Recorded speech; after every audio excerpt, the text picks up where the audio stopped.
Good evening, ladies and gentlemen, brothers and sisters, friends and comrades, all. And welcome to the inaugural What Now live stream as part of hashtag OrphaTube House Party. Of course, if this was a house party, this particular stream would be the weird guy in the kitchen you always walk past and get caught in a conversation with while you're on your way to the back door to have smoke. I will shortly discover who is among us. Nobody, apparently.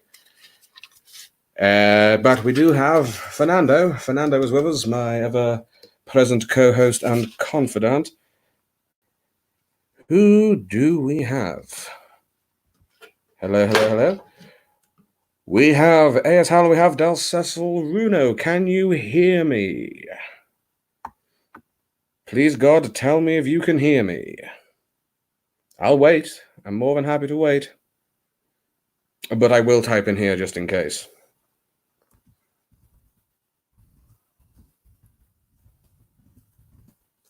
Typing.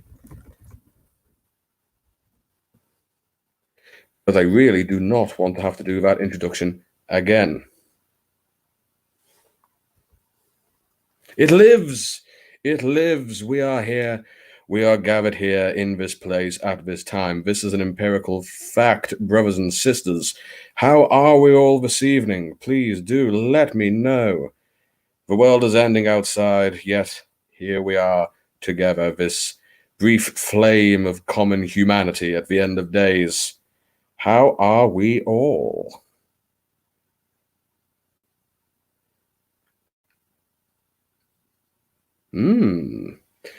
I do wonder, it is just possible, I suppose, that no, it can't be. The time delay that was so apparent last time could still be happening. I don't know. There is no way to be certain. Yes, I think it's just possible that there's a delay here. That's fun. I wonder how I can possibly run this, if this is going to be the case. This is time travel. There's a famous experiment, a thought experiment, I think it was cooked up by Hawking, where if you imagine a gang of incredibly intelligent and also totally fictional physicists have created a window, and on one side of it is 1 minute in the future. Well, you have a chap stand on one side and waits, and then he walks around the other side and fires his gun through the other side of a window. It should have shot him in the first instance, but that would have been a paradox.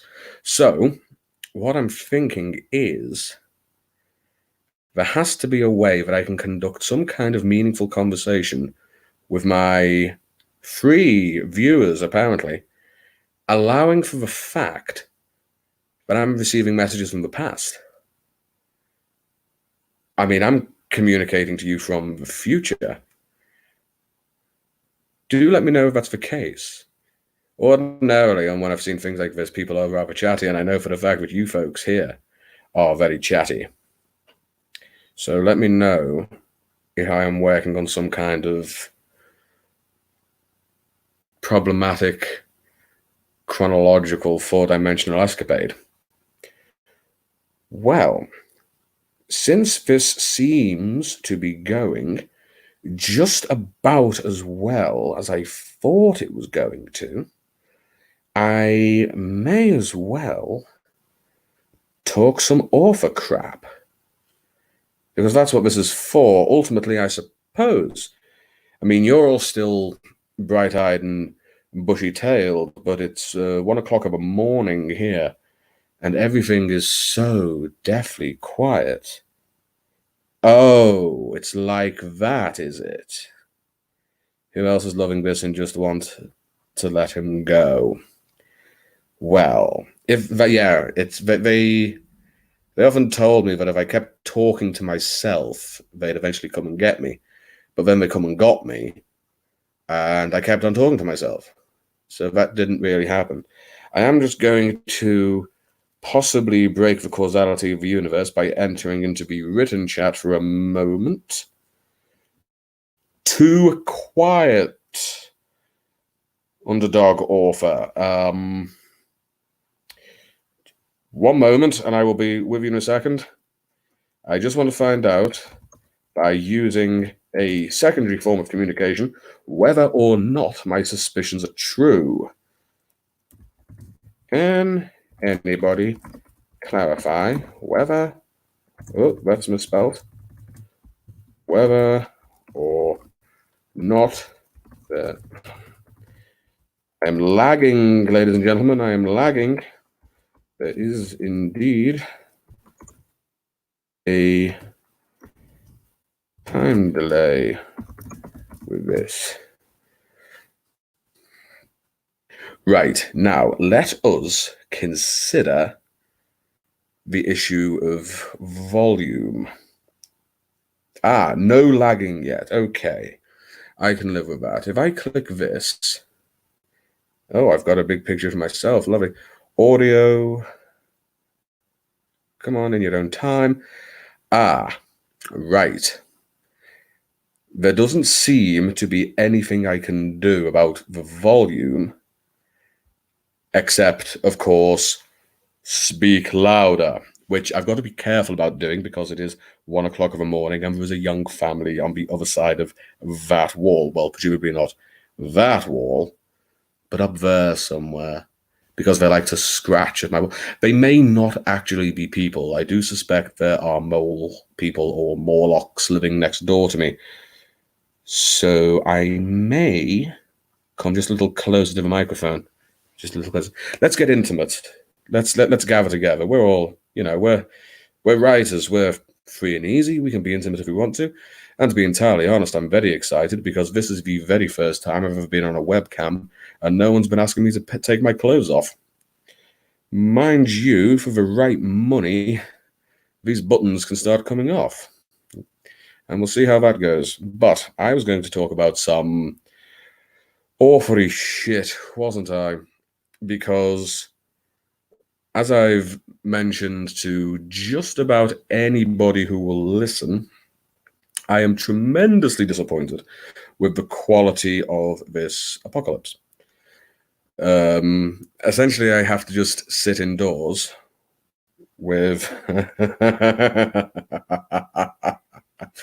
the starting bid is 50 pence sterling.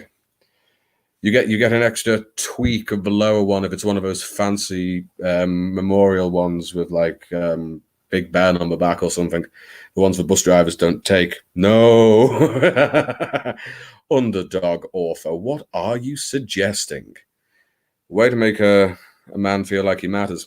But yes, there is very little, if anything, for me to do except sit at home and write.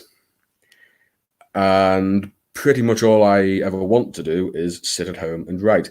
But now that the government is telling me to do that, I really don't want to do it. And I must confess, I am finding this period of isolation to be a wet blanket over the campfire sort of thing. So, what I have been doing to occupy myself, if you are interested, and I suppose it is just possible that you are interested, I mean, you are here after all, I can't imagine why you would have come here otherwise. I don't really have that much of a pull appeal, although, what did I just see there? I have 5 viewers. Oh, Lauren. Madam Severe, welcome back, the light of my life. I have a ghost story for you, and I'm going to come to it once I've found a reasonable segue. This is fantastic. This entire setup. It's like when the voices were still there. It's like having a reunion with my latent psychosis. But you can fight me if you so choose, but there is no stopping true love. So if you want to be that guy, you go right ahead.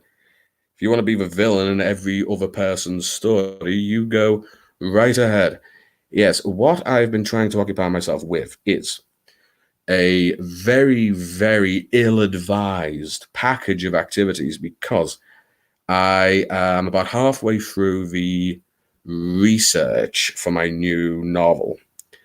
And it's going to be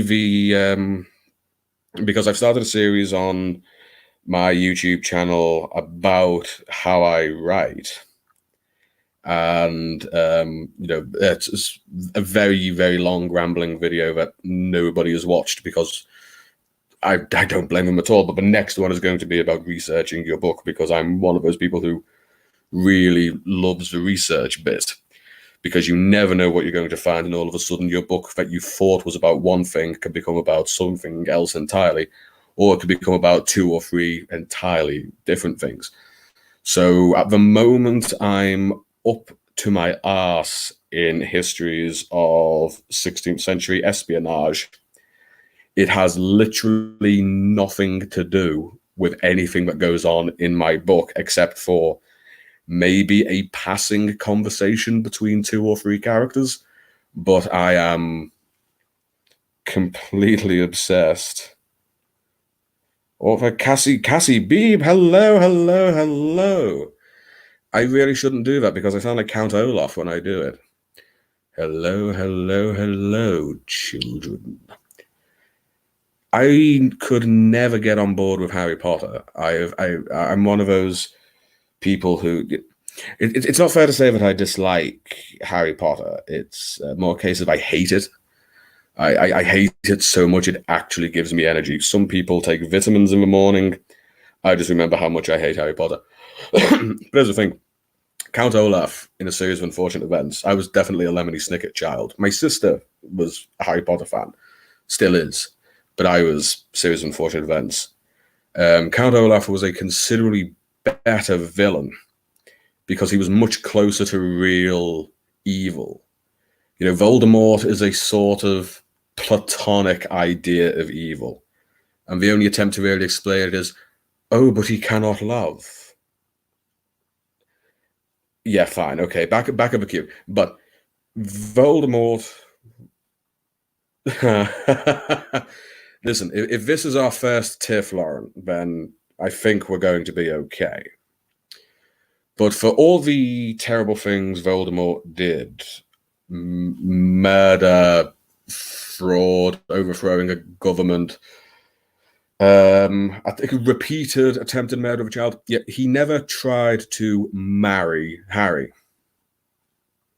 He never tried to take a child bride to get a hold of something as base and vulgar as money.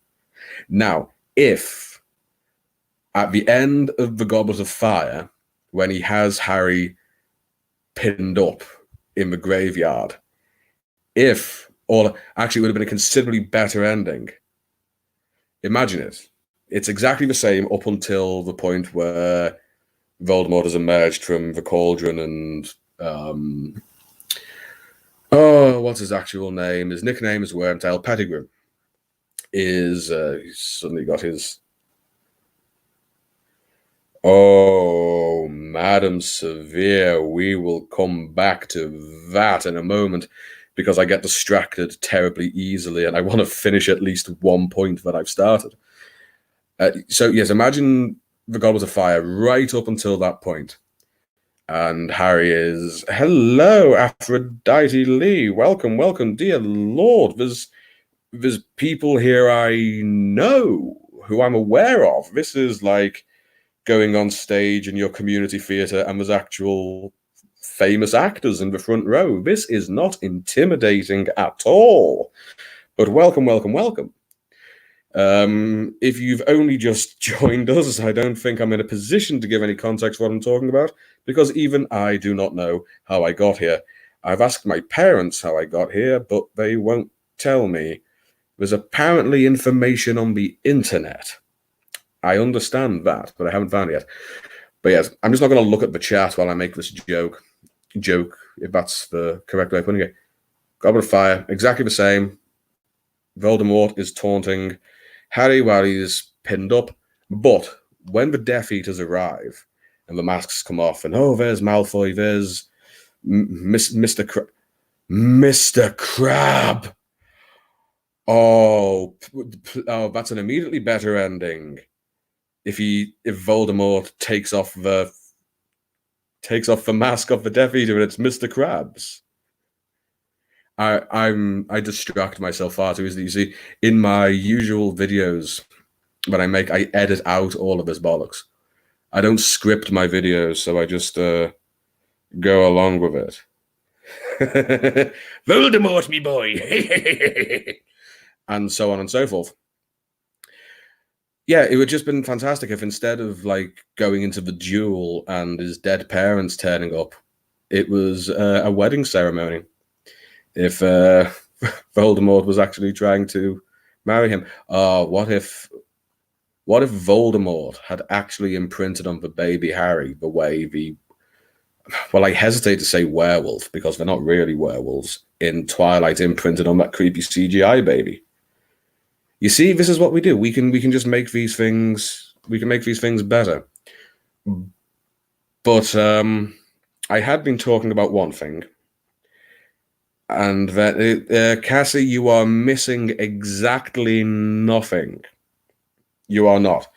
Well, actually, to be entirely fair, Harry Potter was. I mean, I read them all as the one came out. I was a kid.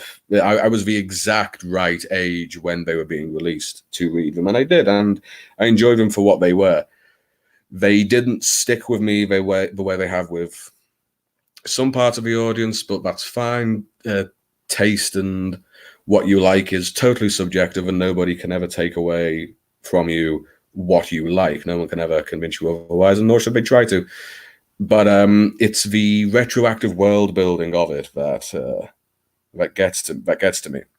If you took them as they were, if you just took the 7 books, you can throw the films in if you like, and kept them as they were, then you would have something perfectly fine. It's not my kind of thing, but you go ahead and like, it's Rowling's retroactive world building, because the world building in Harry Potter is paper thin.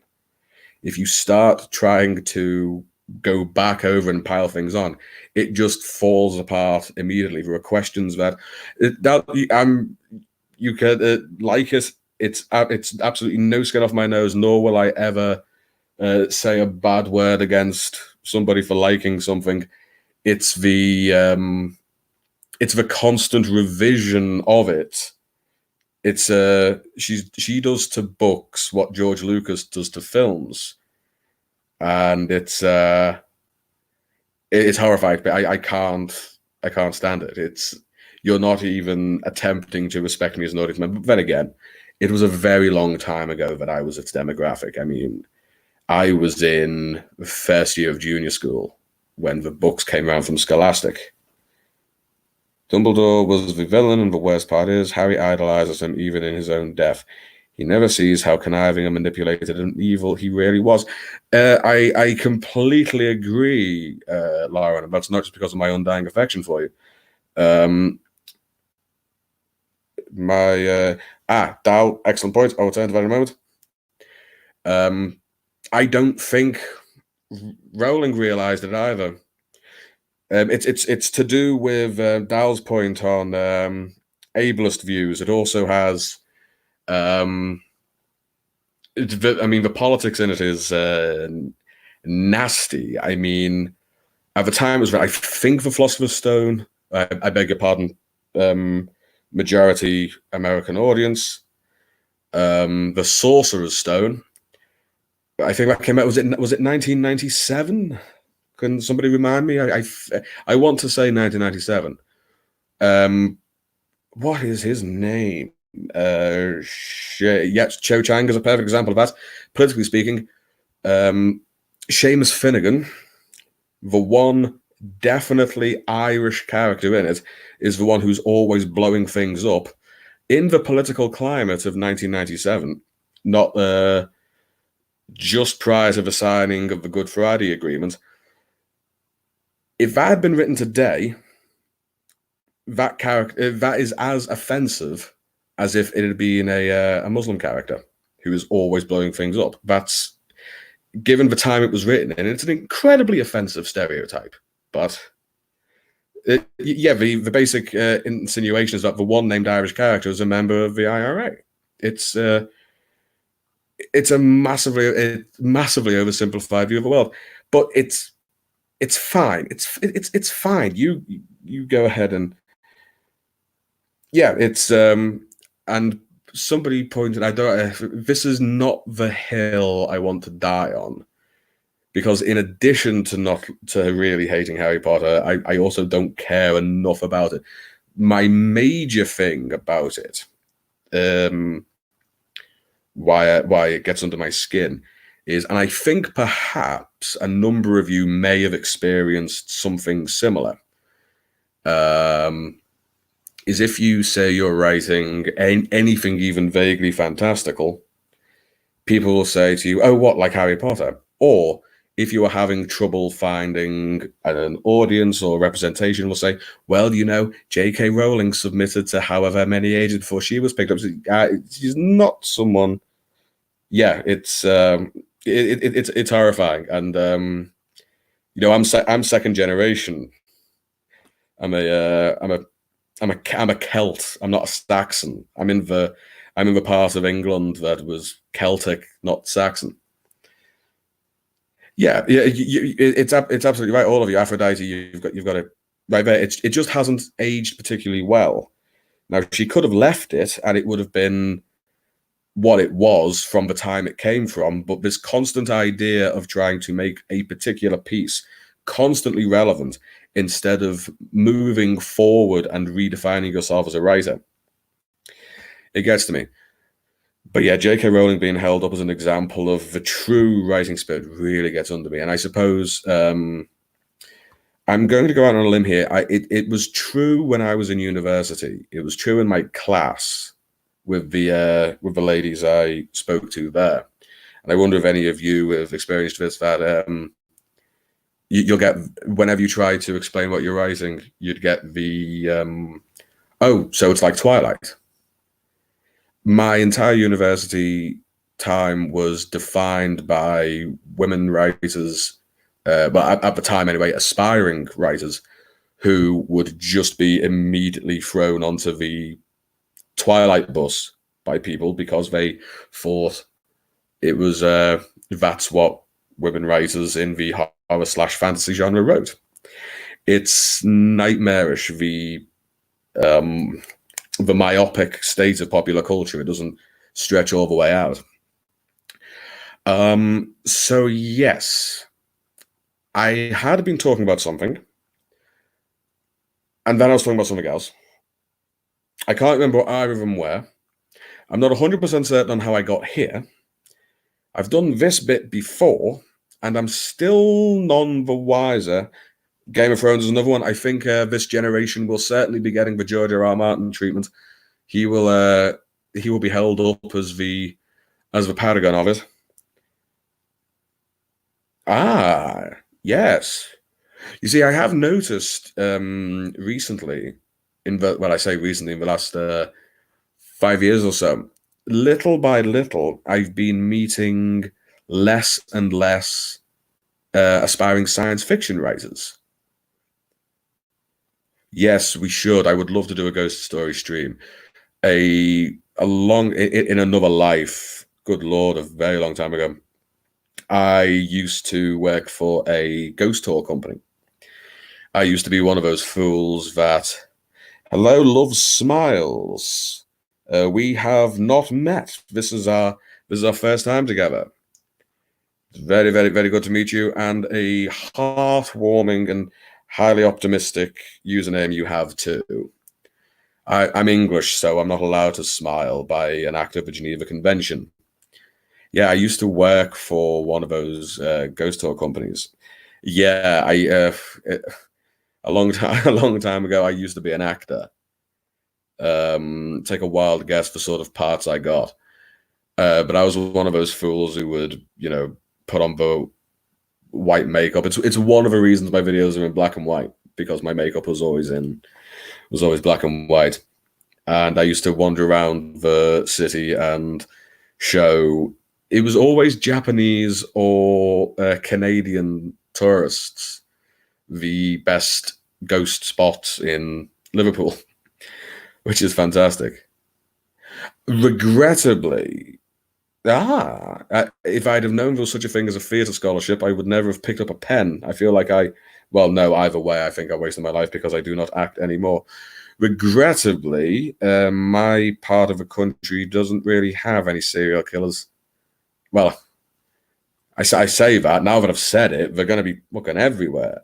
I mean, we have about 800,000 people who are locked indoors with nothing but Netflix and its menagerie of serial killers who they'll probably get some ideas. No, I'll tell you what we do have, because I remember this from the ghost tour, is the last sighting of Spring Hill Jack. He seems to have made his way from London up north, and was last seen in Everton Valley, which is all the way over there. I must confess that it's heartwarming, but I am not a serial killer. I am not. The trick is to get other people to do the killing for you. You see, I'm more of a Moriarty than I am a Ripper, so to speak. But there is a fantastic one that is. See, one of the things I love exploring in the stuff I write is this very peculiar cross section where myth and reality meet. So I'm not a sociopath. I am a higher functioning psychotic. It is different. It was decided in court that it's different, but different all the same. So I'll tell you this one story. Because half of this is absolutely true. And it's a very odd occult phenomenon that intrigues me. In Liverpool, on Rodney Street, which is right in the city centre, one of the old Victorian streets, there's you can move the voice of many villains. Yeah, now that I've started this live streaming thing, I will judge by your reactions whether or not I ever do another one. But yeah, I think I may start flogging the whole voice actor thing one little bit at a time. I've mentioned this before, but one thing I would like to do with these live streams, because Lord knows, well, I'm effectively getting wolf whistled for my voice, is I'm willing, and in fact rather interested in, offering my voiceover services to people of reading their first chapters on here. So if I ever do these in the future, and if there is an audience for them, and if anyone is interested, wink, Dal, I will get people to send me their first chapters, and I will finish future streams by reading a bedtime story from within the AuthorTube community, and it will be within this. Oh, yeah. I'd blush if I had a heart, but thank you, Cassie. But yes, on Rodney Street, there is an old stone. I think it's Scottish Presbyterian Church. It's now student accommodation, but it was built as a Scottish Presbyterian church, and there's a graveyard next to it. This is right in the middle of the university district. My university campus is just up the road from it. And you have your usual graves, you have your crucifixes, your crosses, you even have a few effigies. But right in the middle, right in the middle of this city centre Liverpool graveyard is a pyramid. You can go on Google and you can just type in the Liverpool pyramid and you'll see it. And the story goes that in like the 1870s, there was a chap who lived on the street. William Mackenzie, I think his name was. Compulsive gambler. One of these Victorian gentlemen who had more money than sense, inherited it all from his father, and was just living the life of Riley, living off of it. But a compulsive gambler would run and host very lavish gambling tournaments and game nights at his home. And one night there's a fella there he doesn't know, and he just presumes he must be a friend of a friend. They all seem to know who he is, but they're just playing cards, and the game goes on and on. One by one, the rest of his friends fold, and off they go, until he's just left playing with this stranger, getting into the wee small hours of the morning. And then all of a sudden, his luck turns. And first of all, he loses all of his money. And then he loses the stakes he has in his father's business. And then he loses the house. And absolutely distraught, he falls on his knees and begs the fella, just please don't take it all. Please, I've seen the error of my ways. I won't do it. And the stranger says to him, all right, I'll play you for one more hand. Everything you've lost against your soul. And the fella, Mackenzie, not believing in that sort of thing, accepts the bet, wins back his house, but loses his soul to this fella, who, if you didn't know where this story is going, turned out to be the devil. Which is always fun. The devil's always good for a laugh. And the trick was, the devil said to him, when your bones lie beneath the earth, your soul is mine. Well, William Mackenzie is not under the ground. He's in a pyramid on Rodney Street. And in the 80s, there was some vandalism, as indeed the 80s was known for its vandalism, not only in civic centres, but also to fashion and politics. And when the authorities came along to repair it, they realised that they'd tried to force the door of the pyramid and had a look inside.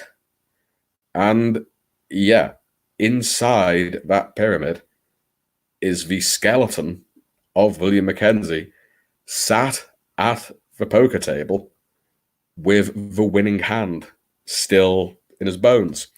And here's the great bit about that story. Because, of course, you would be curious. You'd want to know what hand had kept the devil off. The cards had decayed. The ink, obviously, over the 110 years, the ink had washed off, the mildew had all but destroyed the cards. But there he sits. And I had to pass him every time I was going to a lecture. So that's nice. That's it gives you hope, doesn't it? I like to think that kind of story. It's what I'd tell my children if I had them. That's the sort of a bedtime story I would give them. So the basic idea. Oh, good Lord, half-hour mark. The basic idea for this was I was just going to start moving my mouth, and we would find out together what I was going to say.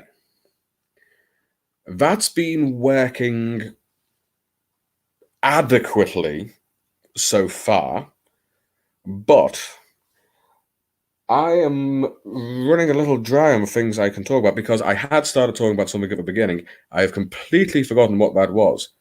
So I am going to, metaphorically speaking, rather than anatomically speaking, open myself up to you, the audience. Ask what you will, and I shall answer. I offer my services. Seek and ye shall find. This bizarre shaman at the end of the world. Thank you, Aphrodite. That's incredibly kind. That's what I was talking about. Thank you, Lauren. The book I'm researching at the moment doesn't really count, I don't think, because this is what I've been doing with my time. I'm well into researching my new one. Some scenes have started to develop, some characters have started to appear, but I am doing a final rewrite on my book proper, and I did I'm one of those people. I don't know about any of you, but I require. Um, I require stress to exist. I need deadlines. So I did a bit of a silly thing, arguably a very stupid thing, but that'll probably be the title of my autobiography.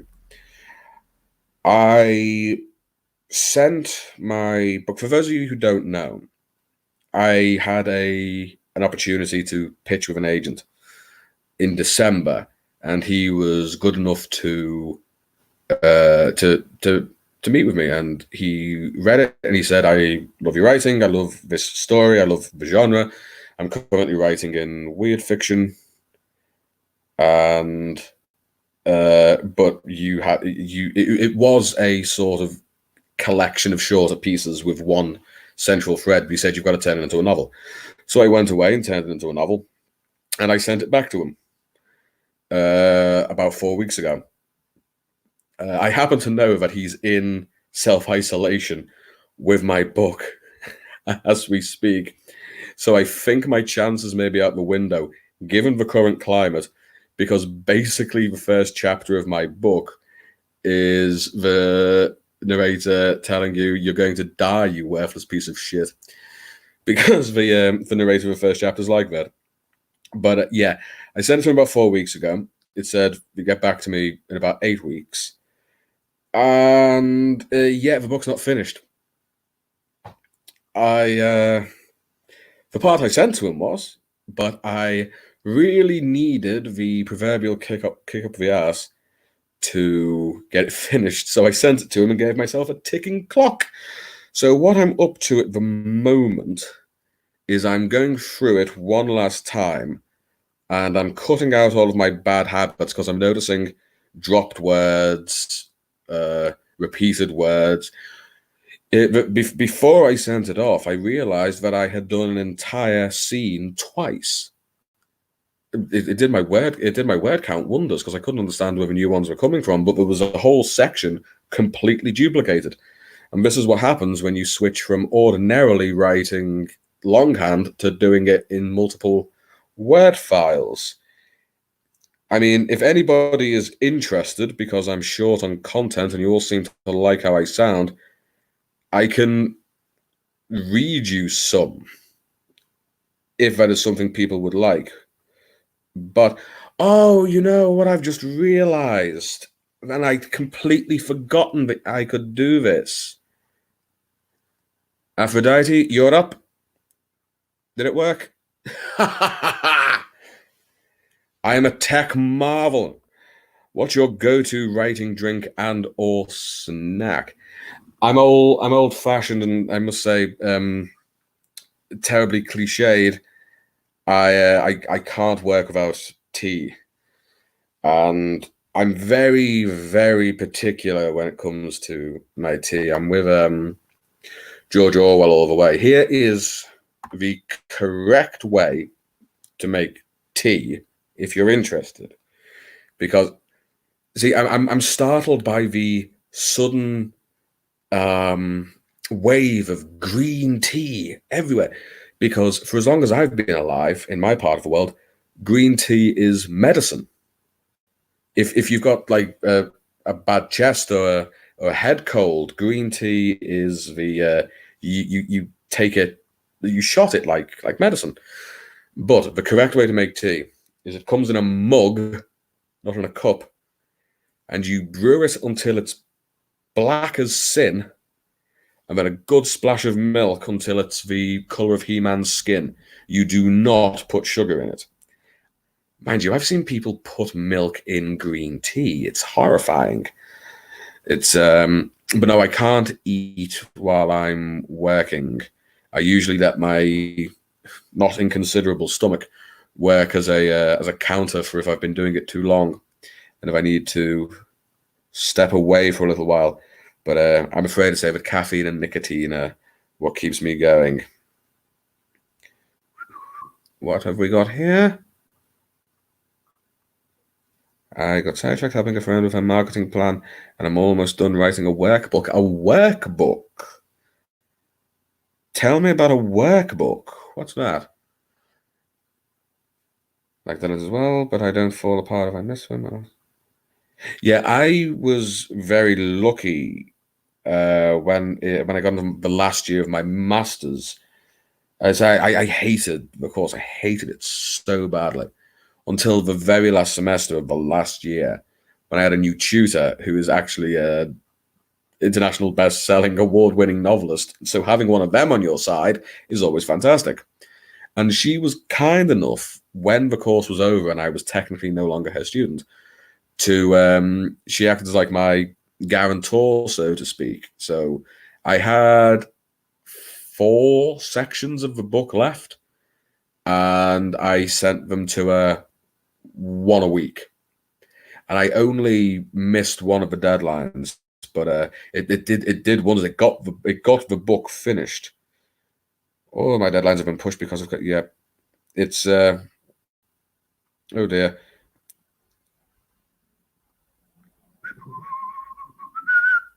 Amuse yourselves for a moment. I am new at this.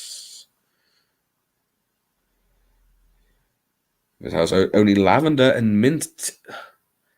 Lavender and mint tea. I use those things to clean my floor. Mind you, apparently people around the world are startled that the British put vinegar on their food, so who am I to talk? Never been a fan of coffee, I must say. There must be a version out there that I like, but I am yet to discover it. Ah. Well, I will be wanting a copy of that, certainly. And I put that out there if, if it helps for advertising, but I think it's just possible. You already know everybody here. So, good Lord, can I? No, I can't. I thought I might have been able to get away with reading the comments about the glasses on, but that is not going to happen. So, here's where I'm having difficulty at the moment. The book I'm revising, and what's messing with my head is because the book I'm revising and the book that I'm starting are completely different. They are utterly separated in tone, style, concept, premise. The one I'm revising is this wild kaleidoscope.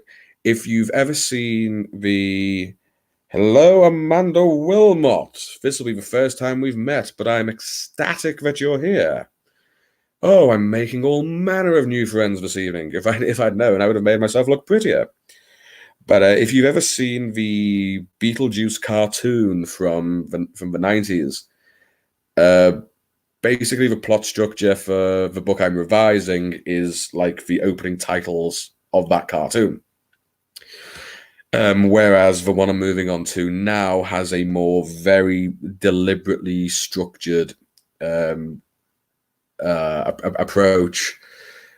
If you're interested, I'm actually experimenting with the 5-act structure. Yes, I will now look down upon the people who write in 3 acts with disdain, sneering, flaring nostrils, that sort of thing.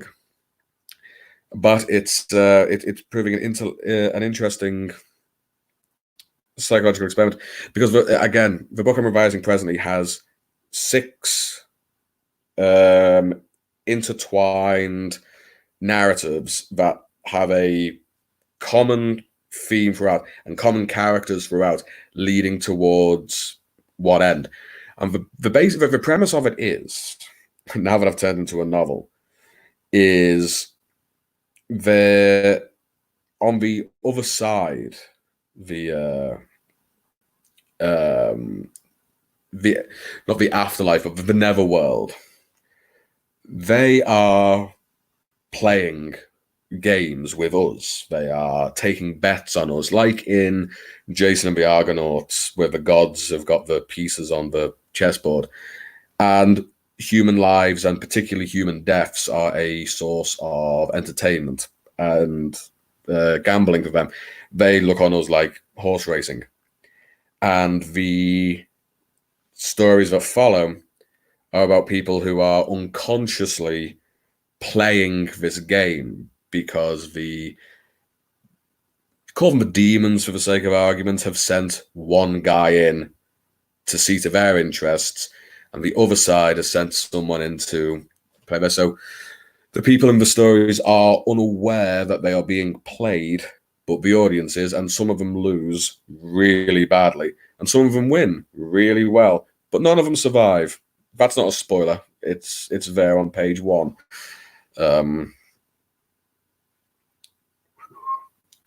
Have I read your book, Lado? No, I have not. Why should I be concerned about possible um, defamation? Am I going to get a cease and desist? You're from Louisiana, so will an alligator crawl up my drain with a cease and desist notice in its jaws? Ah, there we are. I can take that.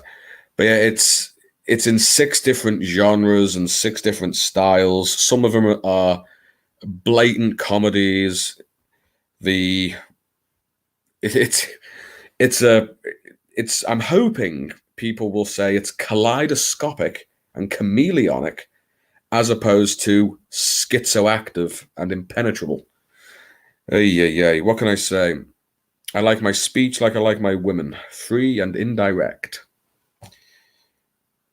You can pre-order Lauren's book, my.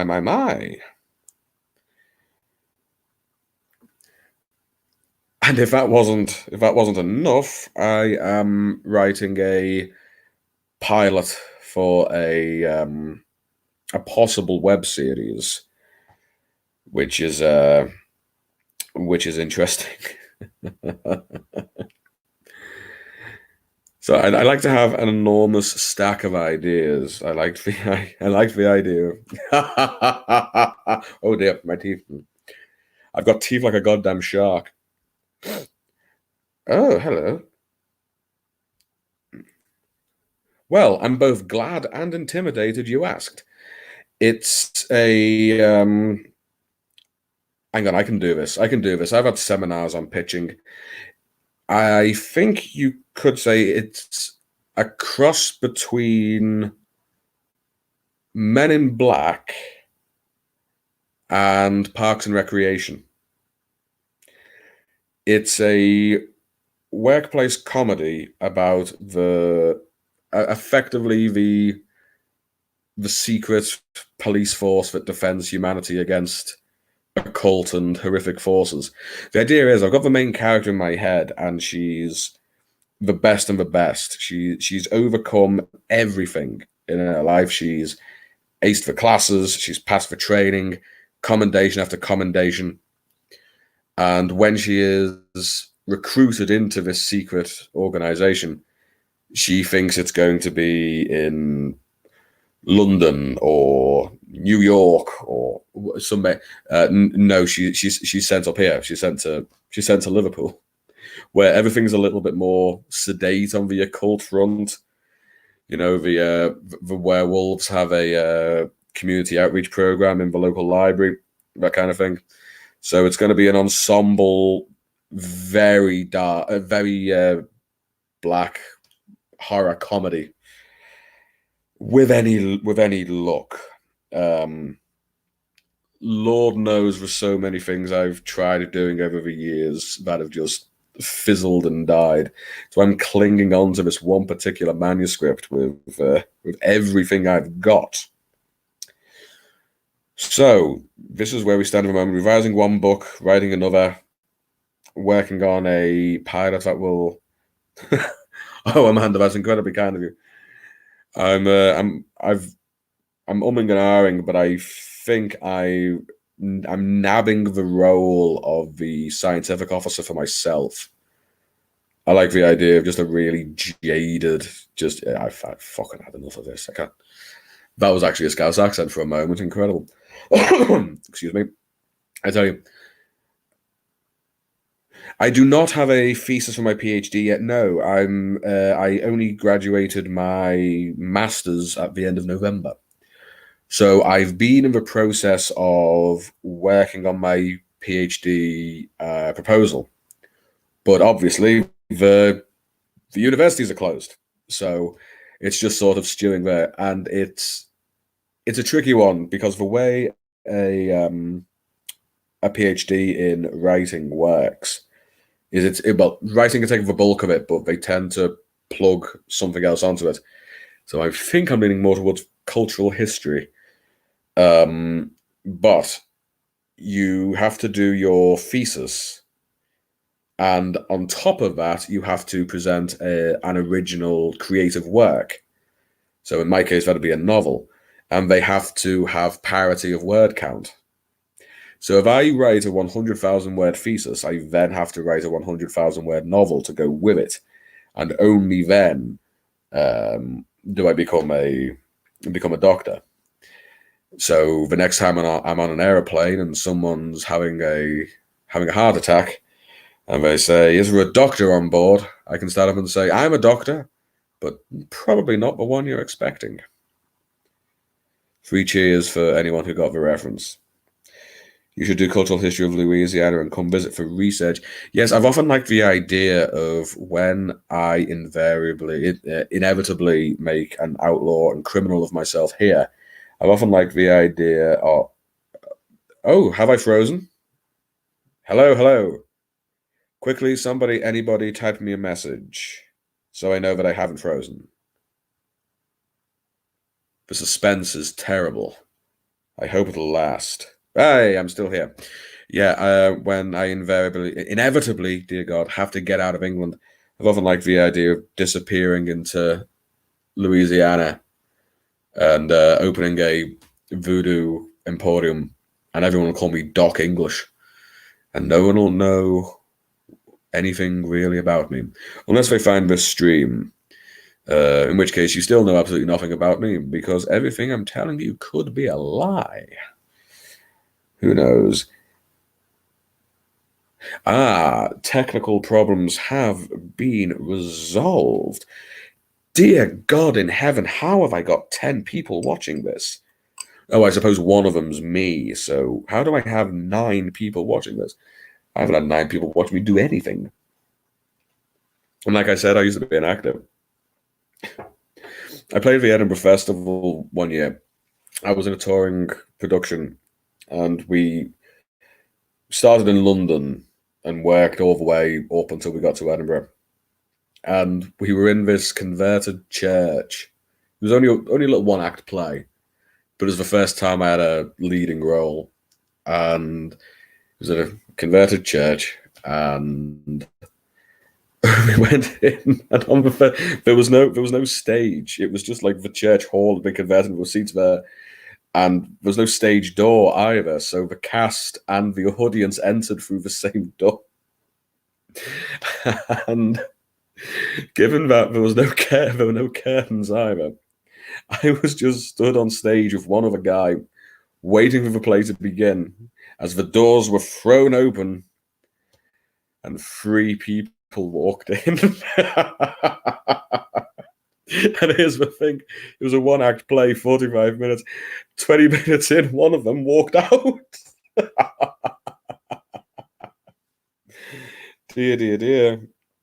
Oh, Christ, don't put your daughter on the stage, Mrs. Brown. What is... Hang on, I can't even pronounce that. Given that we're talking Louisiana, it might be French. Gris, gris, gris, gris. Gesundheit. Gobble, gobble. Help me out here. Please?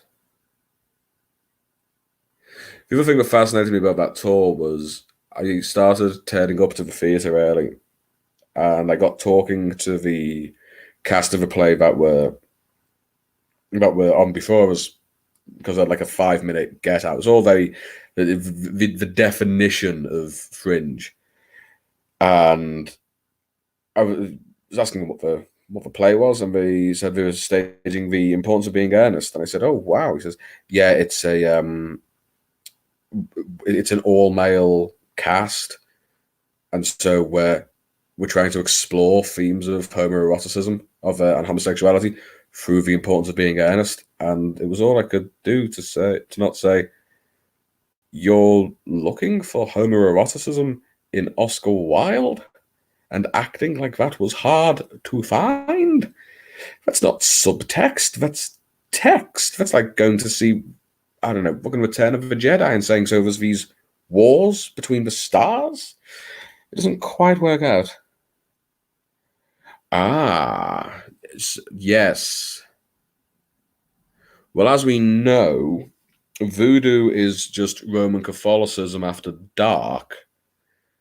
So I have a grimoire or two upstairs. I may be able to lay my hands on these gris, as you call them.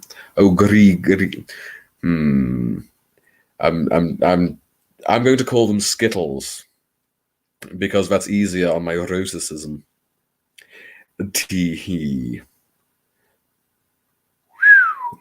We are getting. I can't believe that this has happened. Nearly at the 1 hour mark. I could, but I am so lost. Why are you lost, Hal? How can you possibly be lost? You're the one who finds. You're not lost. You're just not where you needed to be. Oh, do we have cool? Who is one of the cool kids now? I'm slowly turning into Jeremy Irons as the night goes on. No fool, we're going to kill him, and Simba too. Oh, my dear friends, I have no idea what you're talking about, but it's lovely to see you having a good time. What else can I possibly bring that would be of any interest to you? Yes, I did. Oh, I shall practice my curtsy. If I clear my throat a little, I can stitch you as well. Although I have been told that the voice of Stitch coming out of such a large man can be terrifying. It is little and broken, but still good. Yeah, still good. Oh, that felt uncomfortable. This is what happens when it just takes me back to my days as a stand-up comedian. I think now that I'm talking about it out loud, because there's a very real chance that this stream will just turn into group therapy. I can. Okay, I'll try. Oh. I'm going to use this quote for my Tinder profile. Well, it's not so much a profile as it is a wanted sign in an old West tavern. Ah, stop typing, I can't take it away. A stitch off. Oh, Madam Wilmot, you flatter me again. I'd blush if I had a heart. No, please make it weird. I know this is the first time we've met, but anyone here will tell you weird is sort of my thing. Something creepy. I had one of my party tricks. Well, to give you an idea of the sort of party I went to, I used to know the Raven off by heart. I used to use it for auditions. But I can no longer remember the whole thing by myself. Okay, well, I will take it as read then that there is a general interest in the whole book at bedtime with what now thing. You send me your first chapters and I will perform them here. Stood practicing Russian accent. До свидания, comrade. Oh, there's crack in the reactor. I can, in manner of speaking, attempt a Russian accent, but I can't do it particularly loud. For some reason, it goes against my larynx, if you understand my meaning. I have homework now. No. This is why I stopped acting. Why? Tell me, Dal. Tell me all. Who is your other villain? Oh, did my my Russian accent spook you? Well, if I refuse to believe that you were unaware that I am in general something of a spooky individual. Growing up in a football-obsessed town, all the other little boys wanted to be footballers when they grew up. I just wanted to be Gomez Adams, or Beetlejuice, or some mixture of the two. I got close once, but it all. Oh, I hope that's some minor hyperbole, because if not, I apologize most sincerely, Dal. Ordinarily I get that reaction from people just by turning up. I will read anything except. You know what? I'm going to see if there is any particular section here that because what can I say? I'm not. I know what I can do. Where is it? There's 120,000 words here.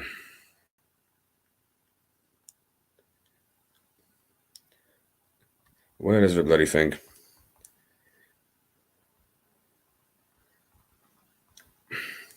It's a problem with a PDF. There's no function to just search. Talk amongst yourselves for a moment. I'm going to go ahead and try and prove a point.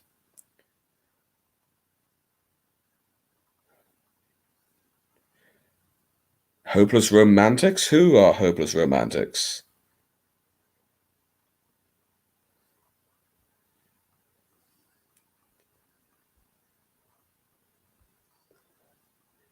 I wonder if I can find it here.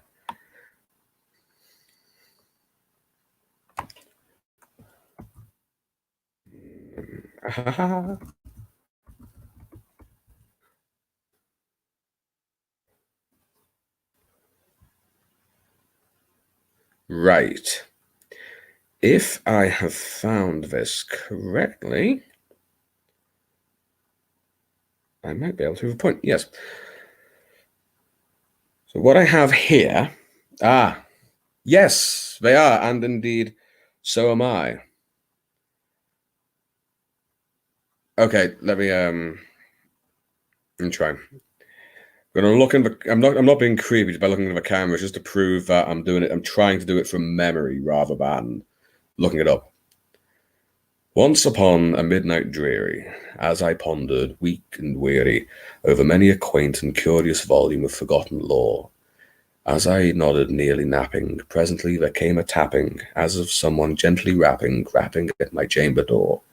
"'Tis some visitor," I muttered, "seeking entry at my chamber door. This it is, and nothing more." Distinctly I remember 'twas in the bleak December, and each and every dying ember wrought its ghost upon the floor. And the something uncertain rustling of each purple curtain thrilled me, filled me with fantastic terrors never felt before. I can't remember it. It's gone. It was so long ago, but yes, what I have here is a section. It's part of a chapter if you want to hear it. I will not overstretch my own indulgence, but if you want to hear it, I will read it. It's an introduction to one of the characters in the sequence. This is the, shall we say, sci-fi comedy section. This is the Douglas Adams section of the book, if you want to hear it, but I will not impress upon you unnecessarily. So let me know. I have it here, and I can do that. Bearing in mind that it is one of those that is in the process of being revised. So we'll find out together if there's anything in there. Okay. This is the introduction to one of the characters. Bearing in mind, I won't be able to see what you're typing as I read it. So if you're sure, excuse me, dear God, I haven't done this in a while.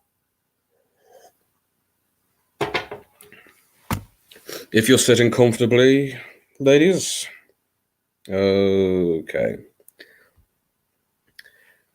See a land of yellow and red patches, a cold desert highlighted by rises and ridges and nodules of rock, a land reclaimed from the sea, the sunken shoulder of the British archipelago occupied by the world workers. Remains of a once sprawling city could still be seen in the forms of partly broken walls, here and there the facade of an entire building, roads and the intermittent statue of the long-gone past. Human life had returned to it after its submarine adventure, and spaced at precise distances across the dusty road were trees, where city workers climbed ladders to paint the fiberglass leaf bunches an appropriate late summer shade. It was one way of making municipal air purifiers a little more interesting. Negotiations between human beings and the planet they lived on had been tense for the preceding 200 years or so, what with both sides trying to kill each other and all. But recently, there had been encouraging developments. Of course, the fact that the only life forms left on Earth were human beings themselves had focused their efforts somewhat, having solved all of those pesky "what about the ecosystem" arguments by making sure there wasn't an ecosystem to worry about. Not a fish swam or insect buzzed, no trees swayed or flowers bloomed. Once that had been settled, humanity looked around at the empty Earth, bleached and scorched and throttled clean, wondered about how there used to be so many more humans than appeared presently, and sat down with the world to talk turkey. If there had still been turkeys, that is. Listen, said the humans, we've only got this planet, and we don't want to go extinct like everything else. Well, said the gods, reckon you should have thought about that before you let the shit hit the fan, shouldn't you? We don't think it's very fair that because of what our grandparents did, we have to eat synthetic foods in underground vaults, only coming out at special times of the year, breathe recycled air, and how most of where we used to live is underwater. And we don't think it's very fair that the air is flammable, nothing grows, and you can walk from Africa to South America on a carpet of soda bottles. Sucks, huh? This to and fro went on for quite literally ages, until something like a compromise was reached. So, said other, later, and on the whole, cleverer humans, possessed of that eloquent calm that comes over people staring down the wrong end of a gun barrel.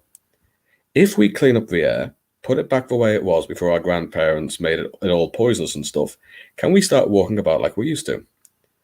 And the spirits thought about this with many an and many an ah, but ultimately consented. It took a very long time, but the humans, to the surprise of everyone, actually managed to pull it off, and used all of their desperation-honed cunning to clean their atmosphere and pulled all of the nastiness and the excesses of carbon dioxide out of it, so that the calm, fresh blueness returned to cushion the world. The humans traversed the lands again and built cities and planned further and further when they realized there wasn't nearly as much land as there once was. All right, said some other, much later, and perhaps a touch conceited humans. What's it going to take to get the land back out of the ocean? Poseidon scratched his beard. Maybe with his trident, I don't know, I wasn't there, and thought about it. Tell you what, brine shrimp, he said, adopting his alternately affectionate and condescending pet name. I'm supposing the humans just wondered what a brine shrimp was. If you get all of the shit out of the sea that your lot put in there in the first place and put the ice back where it was before you melted it, then we'll talk. This took an even longer time. In the end, every last crumb of plastic, every drop of petrochemical horribleness was sucked from out the world's waters, and those clean waters themselves were sucked north and south as the ingenuity of the repentant humanity refroze the poles. By the time the Herculean task was done, and the generations that began it had gone to dust, the Earth looked more or less exactly as it did before everything had gone so hideously wrong. Except, of course, that the only living things that moved about its surface were human beings themselves, which led to questions about what to do next. All of that was a very long time ago, and none of it even happened that way. There were no gods involved, except in that fairy tale way the story of how humanity clung on after the apocalypse spread around the succeeding generations. It may as well have been a myth. It may as well have featured gods and spirits and who knows what else. No one cared about history because no one knew it was there. Nearly no one. While there were no gods in the past, there may have been something rather like them in the present, dwelling in that reclaimed region of yellow and red rock in what used to be the north of a place called England. And coming up fast towards this story at the speed of a rickshaw is, if not a god himself, then a devout and pious man of a strange but influential sect. Here comes a draftsman. Let's take a look. Charlie then had sat in the rickshaw that had picked him up from the train station and marvelled at the sights and sounds and smells of the human city that passed by him on his rattling journey. He held his faux straw hat to his head with one hand, in anticipation the leaping would bounce it clean off his head. He held a large brown portfolio tightly to his middle with the other, and between his boots he squeezed his small, humble suitcase. The rickshaw jostled him from side to side. He was absolutely delighted. Look at Charlie Leonard. Charlie was a happy man, in a way that most people never are, and never could be, because Charlie was one of the very select few who not only had a purpose, not only knew what it was, but was finally on his way to fulfill it. The fact that he got to see the world before he got stuck in was an absolute bonus as far as he was concerned. Imagine a monk, or some such personage of the old world, who had been raised and spent their entire lives in a secluded monastery in the mountains, only to trace their way down the mountain into the world and enter a city for the first time on their divine mission. That monk, possessed of all their naivety, curiosity, and general confidence that forces greater than himself were guiding him through this strange territory, would have had a lot in common with Charlie. The city whizzed by. New buildings of smooth and brightly painted blocks rose out of the general shapes of those the floods had wiped away centuries prior. The rickshaw passed a tall cylindrical structure that projected multiple screens on the newsfeed at once. Charlie had been forced to turn his implant off when he arrived at the train station. The positive deluge of news, sport, entertainment, music, advertisements, solicitations, inquiries on the length of his penis, and if he wanted to do anything about it, say, swap it for a vagina. Come on, just try it out. You might like it. Doc Ho's cosmetic gene therapy, free consultation. Gambling odds, pension schemes, cookery programs, celebrity gossip. It was all too much for him. So he watched the city as only he could, an outsider. He was the only one not plugged in. It gave him a tremendous sense of perspective. Charlie was famous for his perspective. Up ahead, rising splendidly above the city, was its epicenter, the structure around which this meager human habitation had clawed out a living. The main campus of the Eden Plus project, the final incarnation of the terraformers and the world workers of old. If he'd have known about such a thing, Charlie would have said it was shaped not entirely unlike the Hagia Sophia Mosque, wrought into white stone on a great glass dome. But he didn't know about the Hagia Sophia Mosque, so I'm making the comparison instead. There, the world would be reborn. Within its walls dwelled the greatest minds working with impossible technologies to breathe the breath of life across the world once more. Eden Plus was the home of the draftsman, and Charlie was a draftsman. He'd been taken at 5 years old to become a novice, training for 35 long, devoted years in the arts of life design, waiting for this day. Now he had been called upon. Emotion choked him as the complex grew closer and closer. How could it be described? Imagine that same monk who had come down from the mountains, who suddenly saw the approaching form of his own god. That god was smiling at him, was happy to see him, had a job for him, and could have wept. Charlie felt as though he might weep too. The rickshaw driver had been keeping a steady, high-kneed pace the whole way without feeling the need for conversation, but now the high walls of Eden Plus were alongside them, he felt the need to pipe up. So, the driver called back, "Here for work or something?" Indeed he was, but that didn't cover it. How could he explain it? All of his life had been building to the work within these walls. The duty of the draftsman was absolutely a holy calling to him. He was the pilgrim before the gates of the holy city. A few centuries prior, the knowledge Charlie held within his head and the work for which he had been trained would have been thought of as magic. Perhaps it was, in its way. In any case, it was a closely guarded secret, and just how Eden Plus got its money had never come up in the academy. He was in service of a far, far greater power that he knew moved and acted through him, through them all. Now it would awake. Now he would be a part of that awakening. But Charlie wasn't naive enough to think he could just say something like that. They told him not to draw too much attention to himself, so he thought about it and answered, "I'm here to save the world," and hugged his precious portfolio, and smiled the smile of a fulfilled man. That was a much more reasonable thing to say. The rickshaw driver didn't reply, just pulled him towards the main gates. Some people would have laughed at Charlie for saying a thing like that. But it isn't funny. The fact of the matter is, the poor son of a bitch believed it. And if you're still there, holy hell, you are all still there. Oh, Christ. So that's a part of it. That's one of the more comedic sections. What have we got here? Oh, I've been accused of waffling.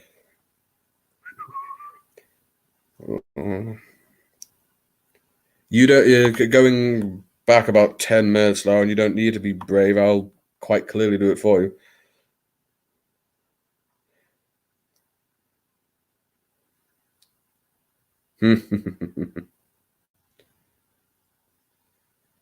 Holy hell.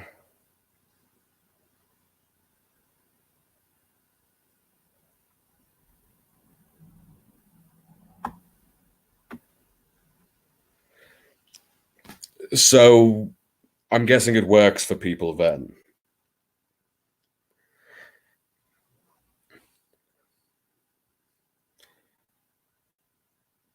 Whiskey's on a lot of people's minds recently, but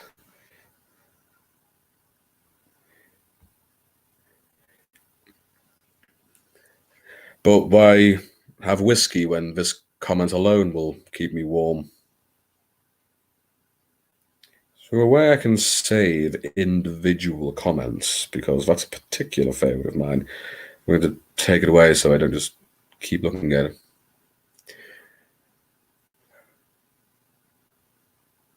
So,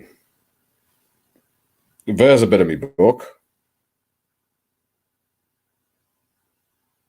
Yes, that is true. That is true. So that's one part of my book. That's the introduction to one of the people who are playing the game and not knowing that they're playing it. I think you can already, just from that introduction to Charlie, you can already imagine what sort of thing is going to happen to him once it gets inside.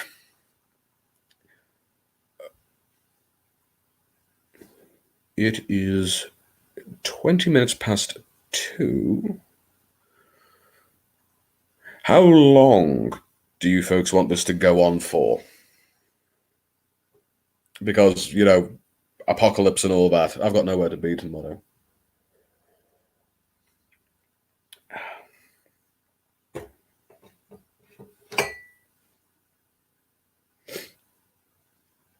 Yeah, GMT is 4 hours ahead of Eastern Standard Time.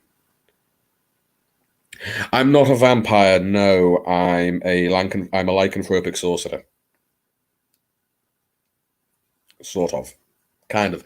In a way. Really, I'm just a bore. But something about this particular setup. I've just realised that my shirt is rucked up so incredibly. I look like I have a hunchback. That's incredible. Hang on a second. If I want to show a little bit of chest, I can show a little bit of chest. What do I care?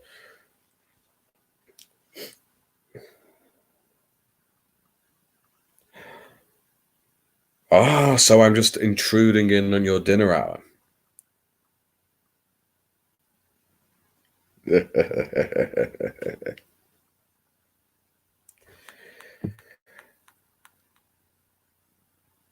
So who wants to go first when I do the book at bedtime? We should have carped way more DMs. Now we're never gonna see them.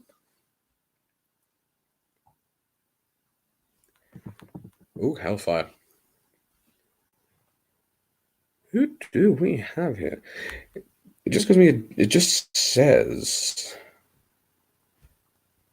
So I've got 6 people here.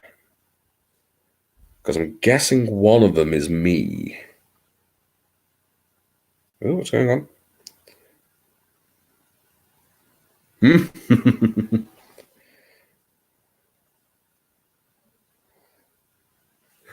Ah.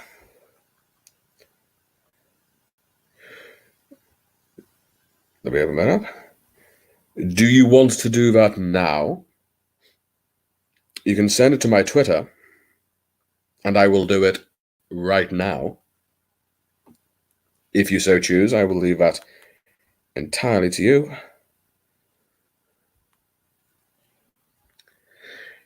Yeah, I'm living in a world of Shakespeare right now, so I can take that. There's a lot of people talking about, because we're all in self-isolation, that Newton developed the formalized theory of gravity during a plague, and Shakespeare wrote King Lear while under isolation because of the plague. What's been missed out is that he was born in the middle of it. In the Stratford-upon-Avon parish record from 1564, under the baptism of William, son of John Shakespeare, it just says, "Here begins the plague." And it's suggested that because he was a plague baby, it's what gave him a certain sense of self-satisfaction. He felt particularly untouchable in his life because his parents had already lost 2 children, but he was born during the plague and survived. He was fucking untouchable. Yes. Yes, this is true, but this is a very particular thing. So I'm following your lead on that one. Oh, I see you quiver with anticipation.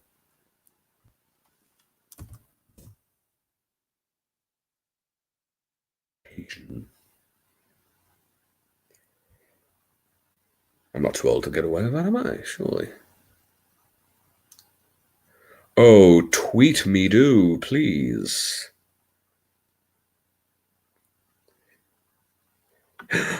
Oh, could this be it? It's going to be a tremendous coincidence, if otherwise. Okay. Just give me a second. I will read this over once so I don't.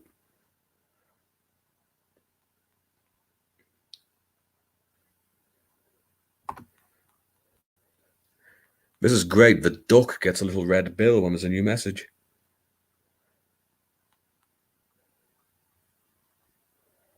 Aha. No, my actual, my original plan was to say anticipate and then type it in at a later point. So what we have here is the opening paragraphs of What Happened to Lola by Madame Lawrence Sevier. La la la la la. Okie dokie. I think we may as well just jump onto it.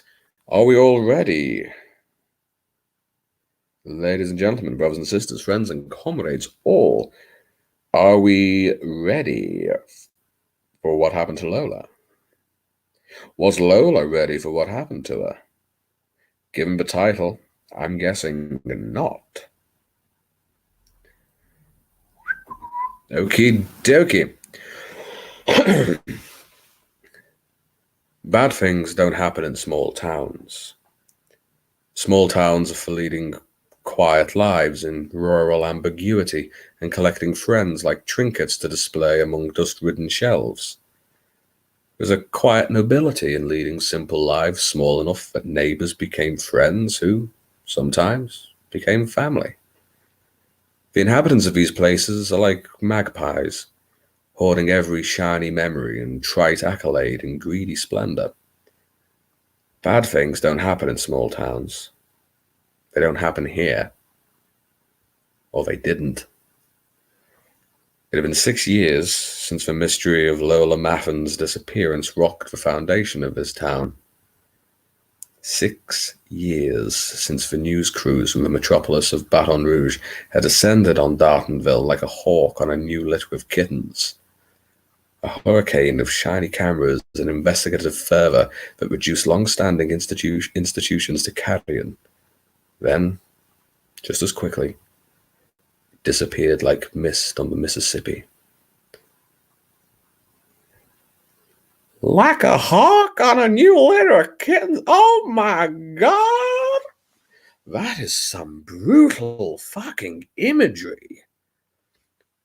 Ugh. Naughty, naughty.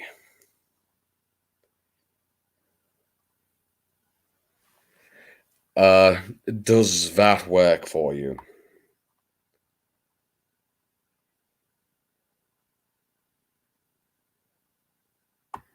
It's clear what happened to Lola. She's in a bar down in Old Soho, where they drink champagne and it tastes just like cherry cola.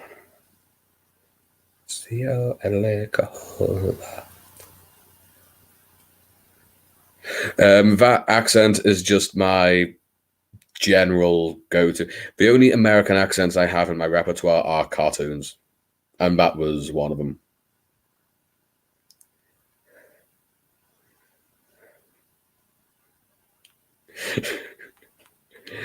Has my attempt at a Bayou Babe disappointed you all?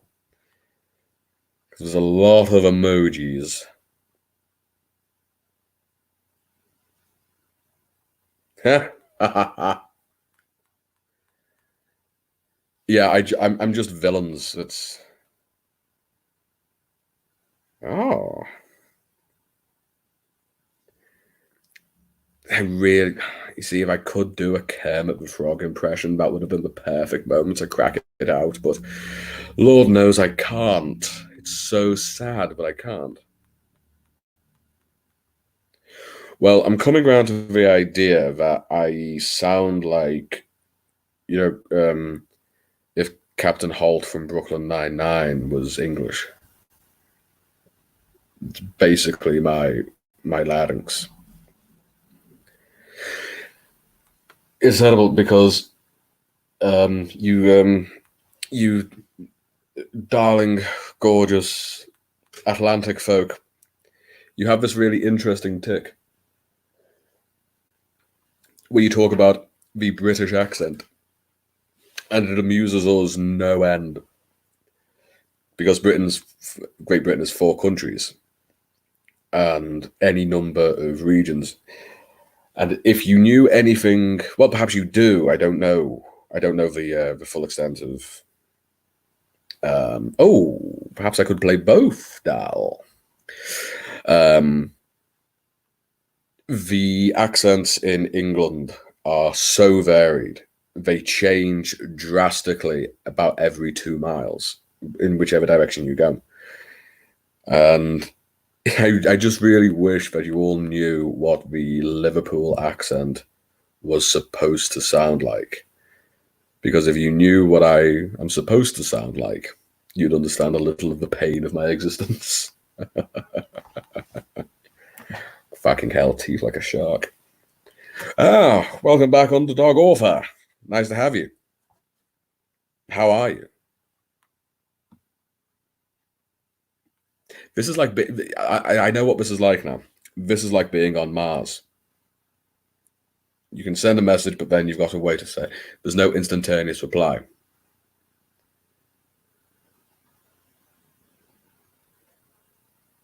Oh,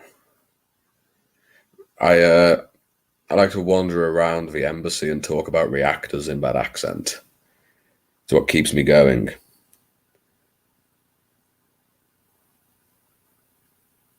Yeah, it's the equivalent of saying an American accent. Is this in relation to anything in particular? Oh, well, that isn't what I was trying to highlight. I was trying to highlight the one above it. That was just spectacularly well timed, but now I look really big headed.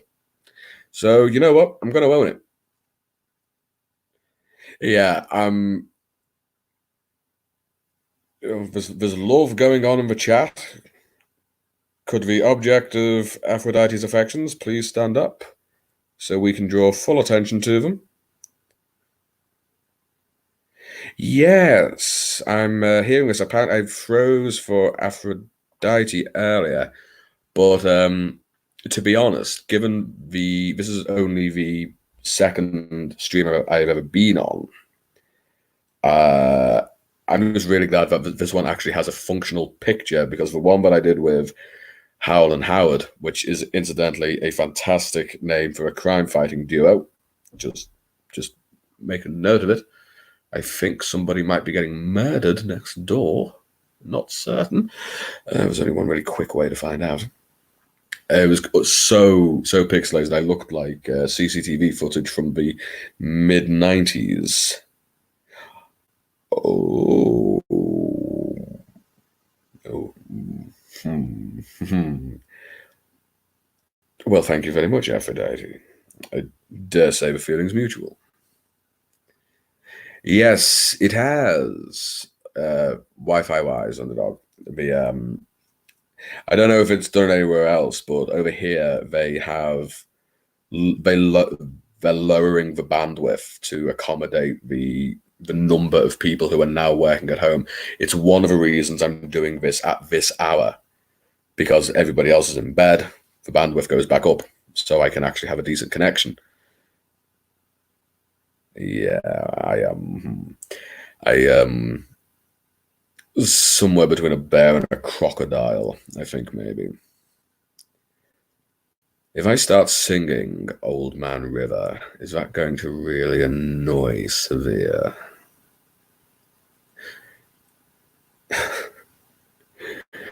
Dear God. I'm thinking back to all of those acting tutors who used to tell me off about my voice. It says, well, look at me now, you saggy son of a bitch. No wonder your wife left you. I'm still working through some things, don't mind me. Ugh. Oh, okay, there we are. Well, what am I? I know I'm the fox, Dal. I am forever the fox. This is not up for debate. A slightly violent angel is a kind of jinn, I think, strictly speaking. Yeah. I don't want to burst anyone's bubble, but your writers, not one of you is angelic. Y'all go to hell. Every last one of you. No, Jin. DJINN.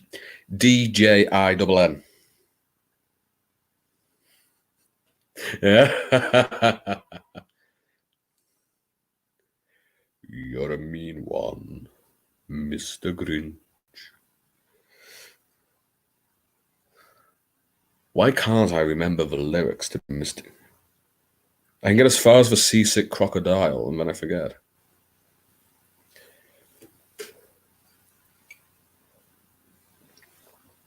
You're as cuddly as a cactus, slimy as an eel, Mr. Grinch. This is fantastic. There's no claims of humanity in here. Nobody wants to be human. I can't say I blame you. I've often said I'm a tremendous fan of and defender of humanity, but just not the biggest fan of humans.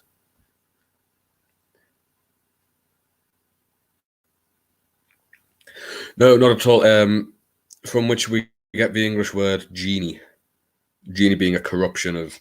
Although, the weird thing is, in certain translations of the Arabian Nights, uh, it's spelled as genius because of the old meaning of the word genius. So, Aladdin rubs the lamp and out comes a genius. And if you ever want a good time, just imagine he rubs the lamp and out falls Stephen Hawking. I have a film that is immediately much funnier and much sadder. Cardiomyopathy. This is true. He is. Yes, he's fucked. He's absolutely screwed.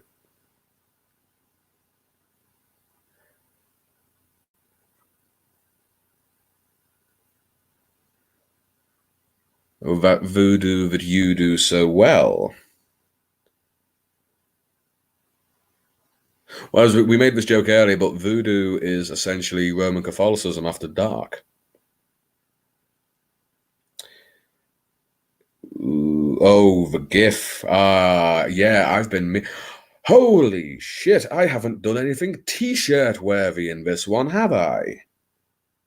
This is disgraceful. But what can I say? What can I do when I have 8 people taking my virginity at once? This is like being back at school.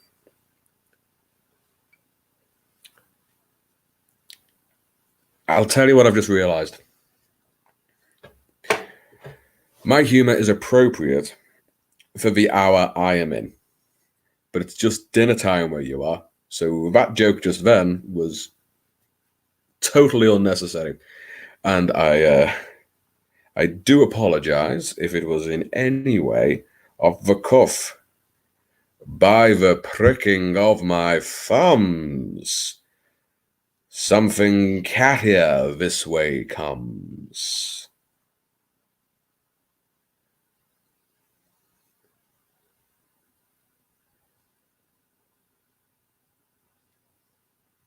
I am gifted, gifted, gofted. Yes, sincerest apologies, Dal. I do realize. I will. I will refrain from the greater vulgarities. I don't know what's the matter with me. I think it's because you've all drawn attention to it, but my voice is actually deepening as we speak.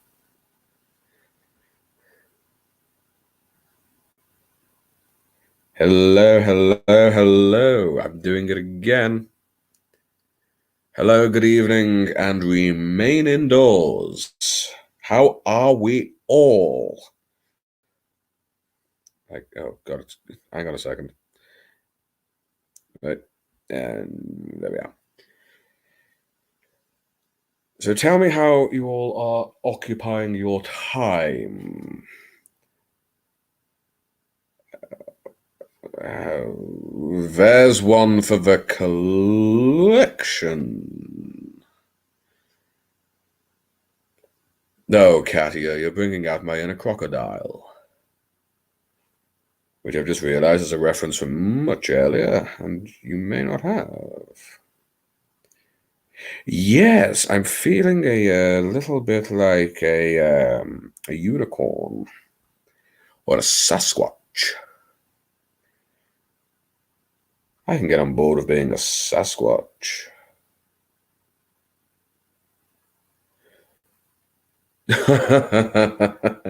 Yeah, I have replay value because there's actually an awful lot of symbolism in here. You may not get it on the first go, but the second or the third try, you'll find what you're looking for. This is actually a plea for help.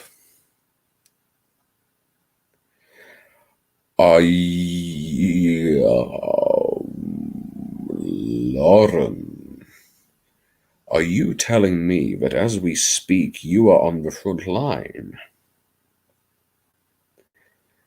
Because I'm not going to lie, if I'm distracting you from vital pandemic work, I don't think I'm ready for this kind of power. If I have the capacity to draw people away from the bedsides of plague victims.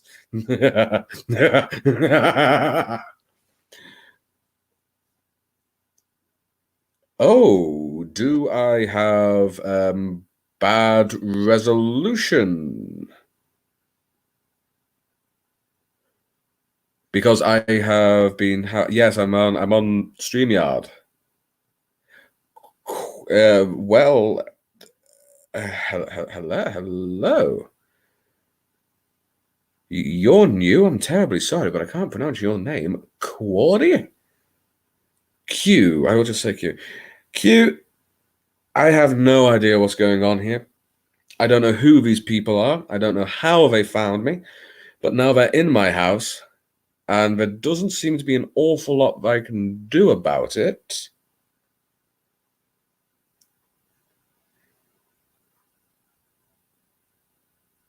Then I will be most people until I think of something new that will make me totally unique. Well, this is the first time we have met, so please, hello, who are you?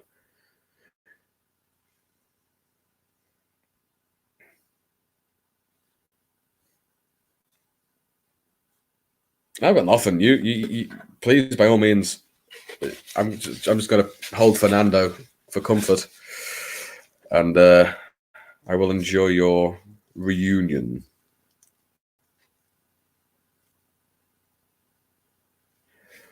Good, sir.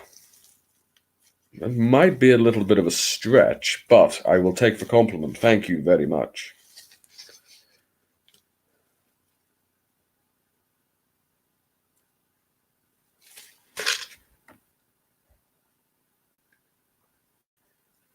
There are not enough vowels to fit into the version of what I have in mind.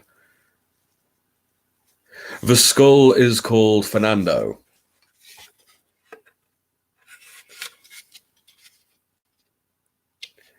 Alas, poor Yorick, I knew him, Horatio, a fellow of infinite jest, who has borne me upon his back near 1,000 times. Not a problem, Aphrodite, you take your time, hen.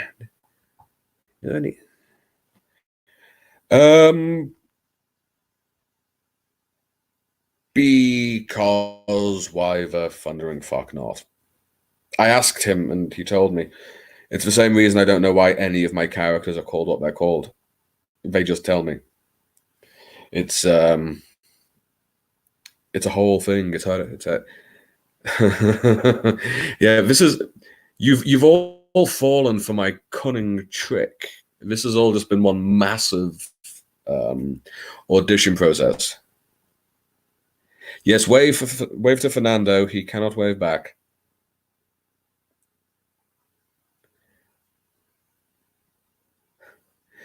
Yeah, it's just it's hard to maintain over time. And I never mastered Welsh, and I never mastered Irish. So it really, really annoys me because I'm Welsh Irish by ancestry. So not being able to do it really fucks me over. I could also do a cartoon German as well. But so many of my accents are just cartoons, yeah. And they're also so quiet because if I increase the volume, Then the timbre of my voice increases and strangles out any of the unique utterances. Oh, South African's easy though. South African's very easy. You're working on Joburg, all you gotta do is change the vowels. Every vowel becomes an A. No, and then you go with Kiwi. That's right. You know, if you do an Australian accent, you say, "This is Sydney Harbour Airport. We have your daughter." No, that's Cockney. Fuck!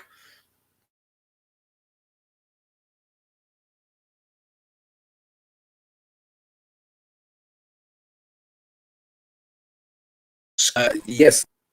Ah, I'm back. Yes, we had a conversation earlier about my Russian accent. I'm not allowed to do it. It made Chernobyl happen again. Yes, I did. I do not know why. So here's what I'm going to say. I did, Katya. I did one before you got here. I did two before you got here.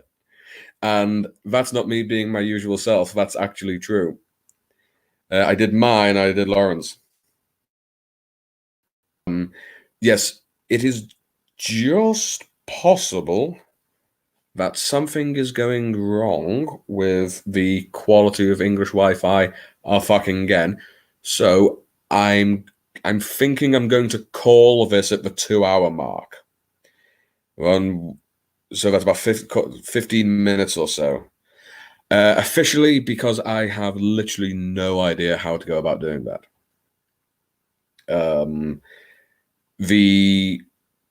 The quality of sound you're hearing now is the best quality I could do for recording, because the microphone I use for my videos is stuck to the camera.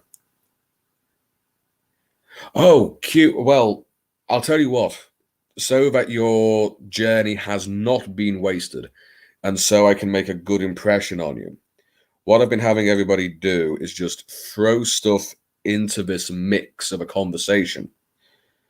So this last line of banter is whatever the hell you want it to be. This last part of the show is yours and Dana Gorlan. I'm presuming that Wrights is not a part of your name.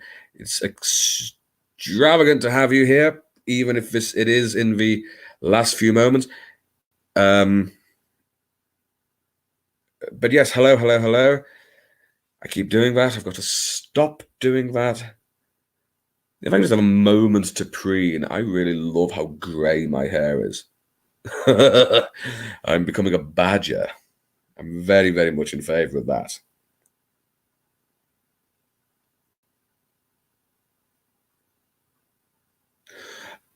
Ah.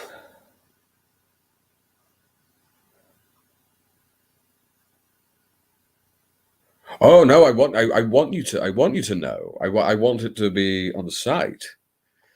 Gives a fellow a certain level of distinction. This is I've read in my. It has been literal years since I saw myself recorded not in black and white. So I did not this exact moment.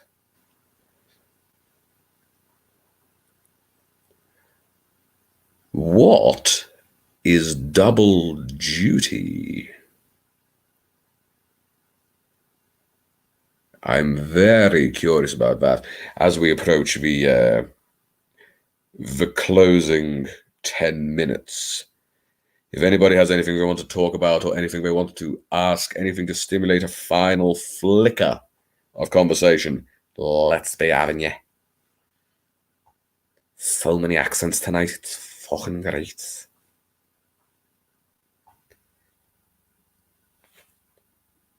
Ah, yes, it's in my downloads folder somewhere. I hope most sincerely. Oh, that's good. I know what I can do. That'll be quicker. I can just go back through the message and it'll be up here somewhere. There you are.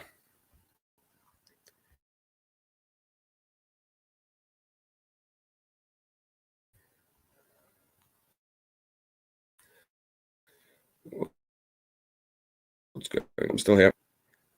I'm not working. I'm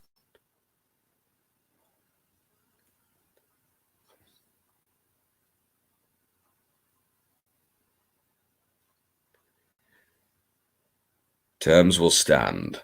You perform on stage first, and only then we can go. What was it again? Go looking for missing children?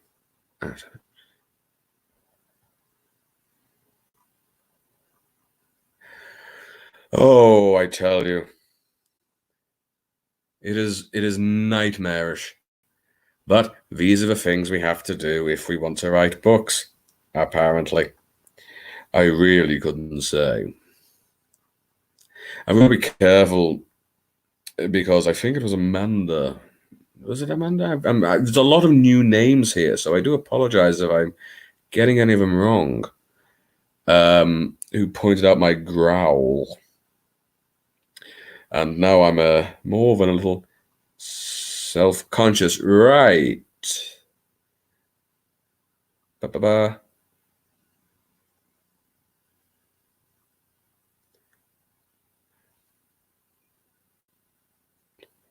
Dal, is my part under the title uninvited? Yes, it is. Gulliver. I'd forgotten his first name. V. Oh, Amanda. I think you and I are going to get along just fine. I'm turning into Smaug. Okie dokie.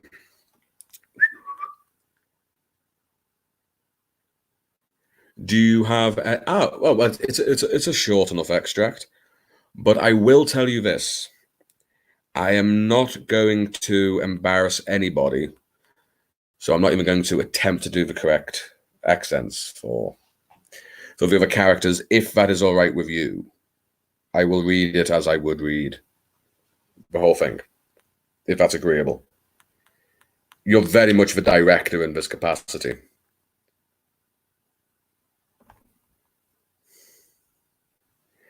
Well, it's nice to be appreciated. I know. It's terrible, isn't it? Just do you. Okay. Ladies and gentlemen, brothers and sisters, friends and comrades all, who wants to hear some of Dal's story? Don't bother raising your hands. I will not be able to see it.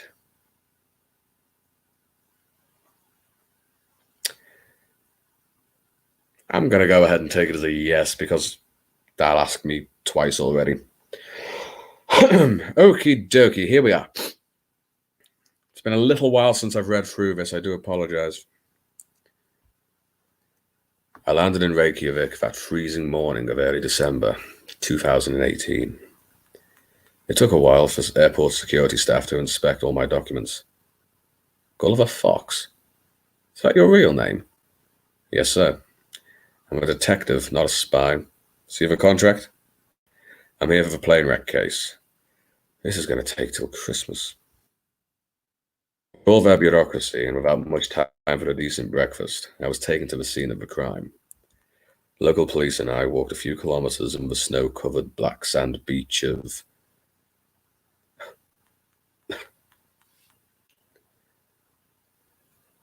Solheim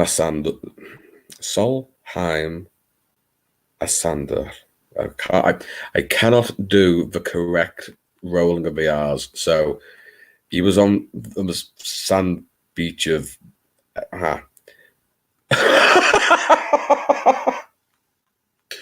Apologies, because the very next line is, or however you pronounce that, until we reached the famous plane wreck. We searched the surroundings with no sound of anything extraordinary. We went inside the plane. There she was, the already smelly corpse of Iris Brooke. Coagulated blood ran down her wrists. If she flew all the way from the United States to come here and commit suicide. Her family didn't buy it, and they hired me. I've seen plenty of stupid killers, but this was Bloody ridiculous. It turned even more so when I saw the signature for the first time. The word uninvited written in blood on the floor of the plane above Iris's head.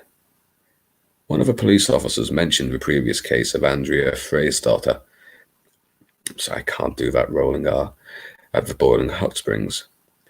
Comments of investigating all her boyfriends again for a connection with Iris happened over cups of coffee on the ride back to the city, but I knew better. I met you personally. Andrea was your annoying roommate. You brought all those guys in, and it bothered you so much. You told me. I had to investigate you, more than anyone else in the entire country, but I had to do it alone. No one would consider you as a suspect. My next thing to do was to create fake profiles, as you had me blocked on every online platform of your use. I needed to keep track of you, find where you went. You probably moved because I knew your address. In any case, I went to visit your roommate at the time when I met you.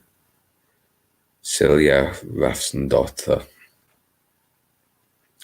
You used to live in a small building in the outskirts of Reykjavik, old and laid back, just like I remember.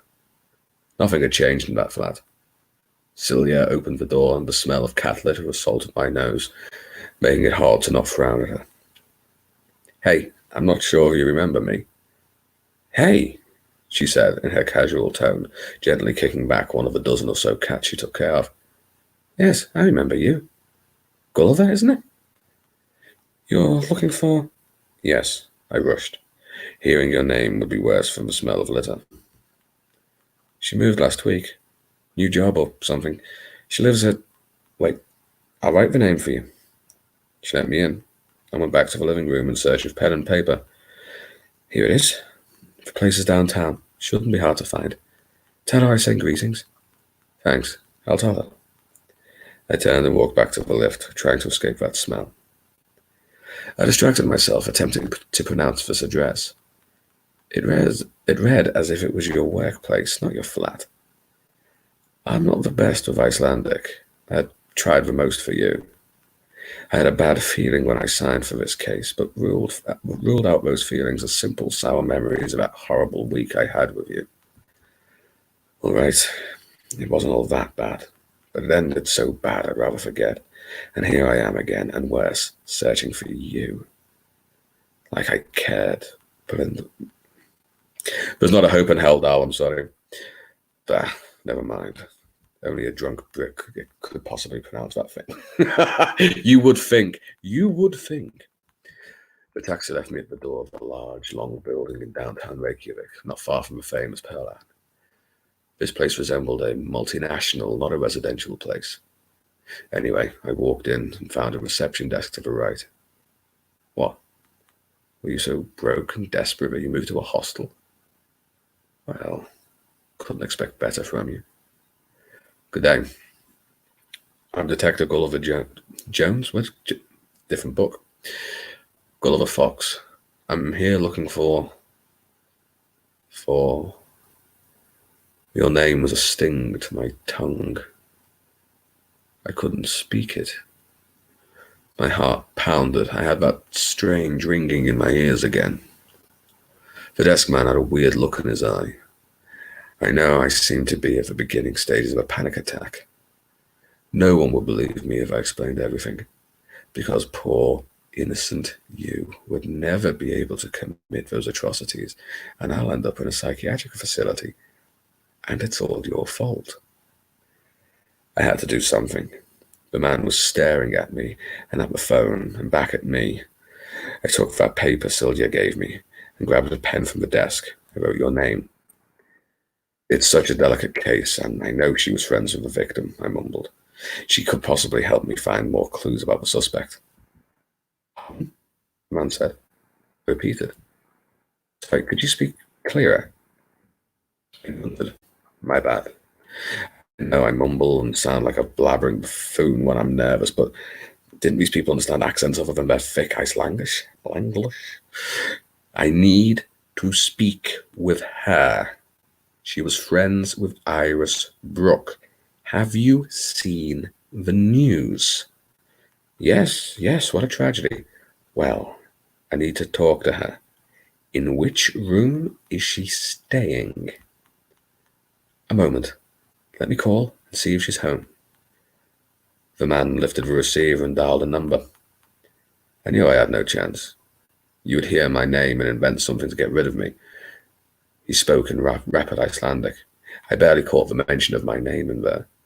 He exchanged words with someone. So you were at home, bitch. He exchanged words with someone. So you were at home, bitch. I waited, trying to keep my grin hidden. That was the cleaning service. Miss Arnostata is not here at the moment. May I please see your identification? Do you have proof that you're a private investigator? Liar. Worse, you have all the hostel on your side. Who are you, the Queen of Iceland? I thought that was Bjork. Oh, well, I searched and handed in my papers. The contract of Brooks' family, the copies of the police records I requested this morning, and all that. He studied the papers for an eternity or longer. This is under protection. She had a stalker herself, a British stalker, or American, I'm not sure. That's why she's here. We can arrange with the local police to help you with this part of the case if necessary. Fine. I took back my papers and left. Well then, I'll find you. There's no way you stay inside this hostel all day, every day. If you do that, then you probably order food. That's it. I'll grow my facial hair, stuff my glasses, and play one of those delivery guys. I pass for a Viking if I really wish.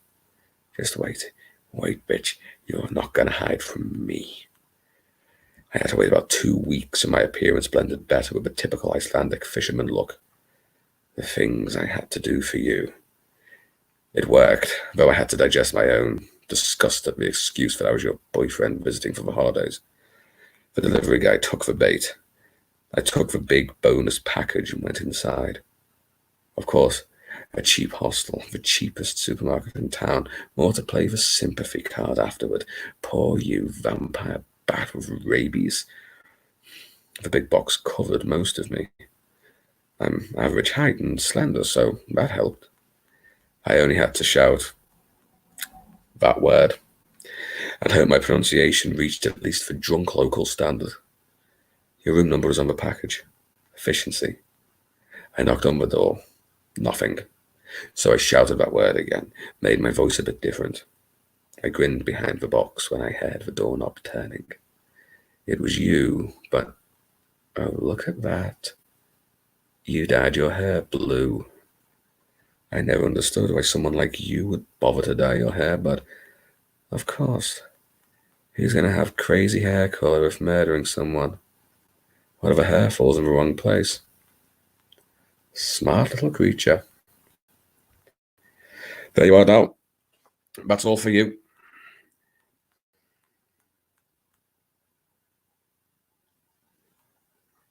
Oh God, there's all these.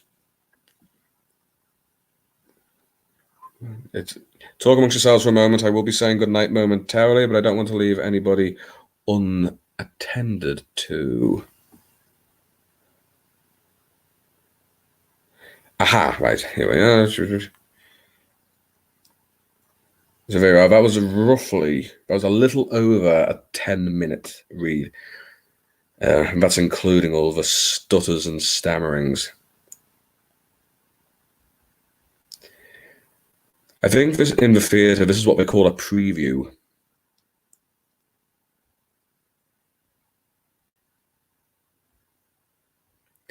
I think I'm just going to volunteer my services. If you genuinely don't know what your writing sounds like, I will volunteer to read it to you so you can see how good you are.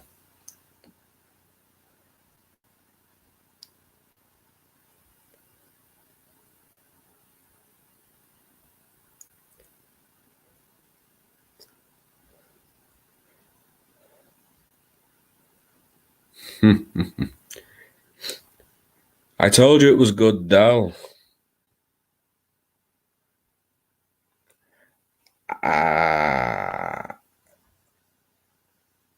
I'm going to put that there so I can be startled by it properly in a moment.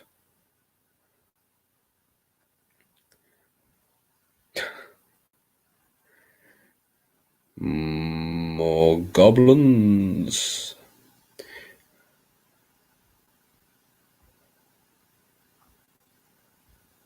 I like being scary. I think it suits me.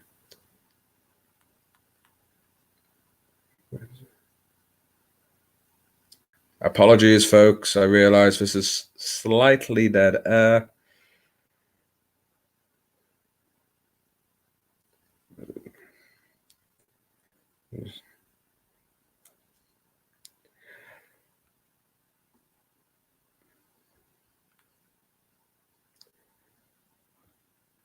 Well, that's going to keep me going for a little while.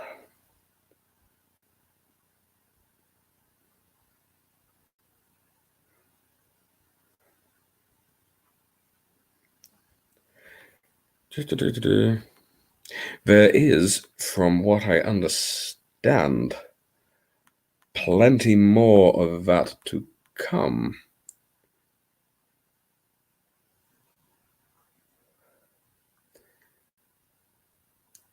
It's wow. We have acquired new people at the very end. There is an awful lot that has gone on in here, but I think yes, under no circumstances, I mean, no one gets turned away from being a What Now fangirl, which is not a sentence I ever thought I would be saying. Fan folk. There we are. I'm going to go with fan folk because it is at least alliterative. Fan hat. Well,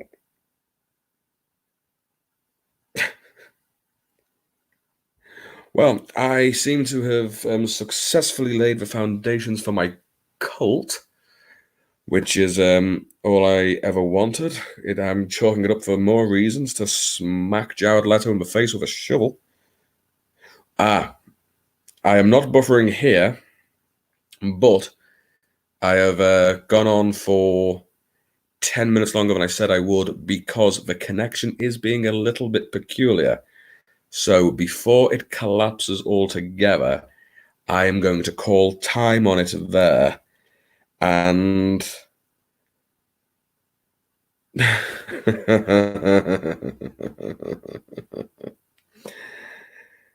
oh my. Yeah, alliteration has an exciting psychological effect. Oh, well, if people do actually want me to do this again, then I will.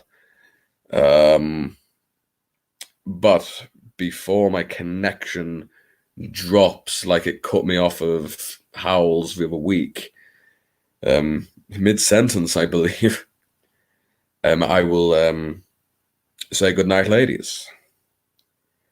I feel slightly like Duke Silver in Parks and Recreation. It's everyone has to wear a bow.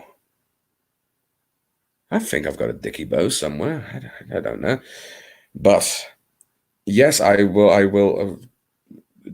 Dear Lord, my loves, my darlings, my angels. What?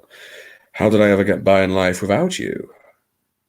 Well, I will certainly be back, and maybe I will actually think of some programming. Now, there's a personal question, Q.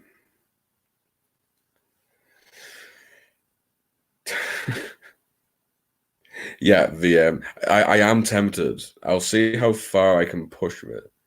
A dicky bow, Lauren, is a pre-tied bow tie. It's like the ones you give little boys at family functions when they're too little to tie their own bow.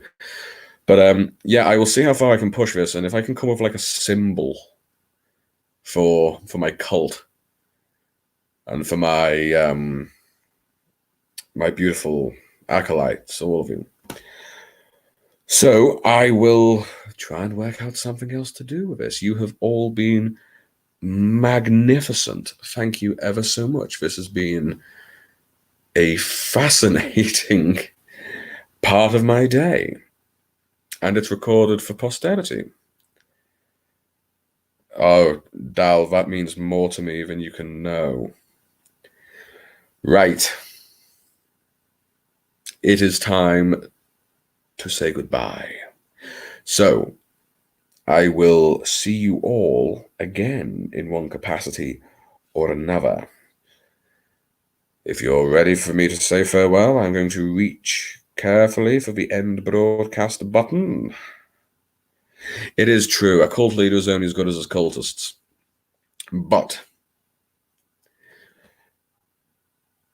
my sign-off is, I've had the same sign-off for years. It's simple, it's to the point. Oh, go on, if you have a suggestion, I will take it.